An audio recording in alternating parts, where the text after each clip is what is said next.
तालीम वजीर सकीना यतुवन कोर आज वरमुल के टंगमर्ग चंदीलूरा इलाकस मज गसित कंपोजिट स्कूल इमारत बाज़ाब्त दसलाव 3.5 करोड़ रुपयन हिंद लागत तमीर करना आमच अत कंपोजिट स्कूलस मज बच्चन हिंद बापत प्रेत कह बुनियादी सहूलत आयतन थवन कोशिश करना आमज अमे पत होत सकीना यतुवन टंगमर्ग गवर्नमेंट डिग्री कॉलेजस मज गसित अतच कामि कारुक जायज़ अत सिलसिलस मज मुनक़द तकरीब मज शिरकत करने पत मीडिया सत कत करित वोन सकीना यतुवन ज तालीम हुंद बुनियादी ढांचे मजीद मजबूत करने सान शुरन बेहतर तालीम दिन बापत इंतजामिया जमीनी सतरिस पे इकदाम तुलने वादबंद ये जन लेक्चरार तो दोयमन स्कूलन मज खाली असामी पूर करने बापत इंतजामिया इन वालिस वक्तस मज इकदाम तुलने बापत लाहेमल तरतीब दित बच्चन हुंद युन वोल पगह बेहतर बनावनिच कोशिश जारी अत मौकस पे तिमन हमरा मेंबर असम्बली फारूक अहमद शाह तो मुतलका इंतजामी ओहदेदार मौजूद।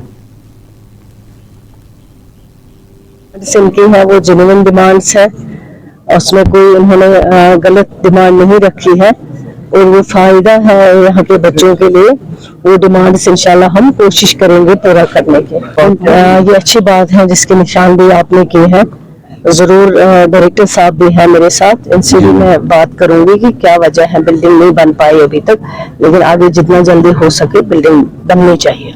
लेकिन डीपीसी की शुरुआत हो गई है। हम चाहते हैं कि जो भी पेंडिंग डीपीसीज हो जिनका प्रमोशन का हक बनता है, जूलॉजी हो, बॉटनी हो और कोई सब्जेक्ट हो, बायोकेमिस्ट्री हो, उनका मौका मिले आगे। और हमें भी वैकेंसीज बहुत है, हमें भी स्टाफ की जरूरत है, लेक्चरर्स की, प्रोफेसर्स की। ये डीपीसीज जो भी है ये इंशाल्लाह कोशिश करेंगे जल्द से जल्द करने की। पहले भी 300 मास्टर्स या टीचर्स की या लेक्चरर्स की वो भी डीपीसी हो गई है, जिनकी ट्रांसफर्स हो गई, एडजस्टमेंट भी हो गया।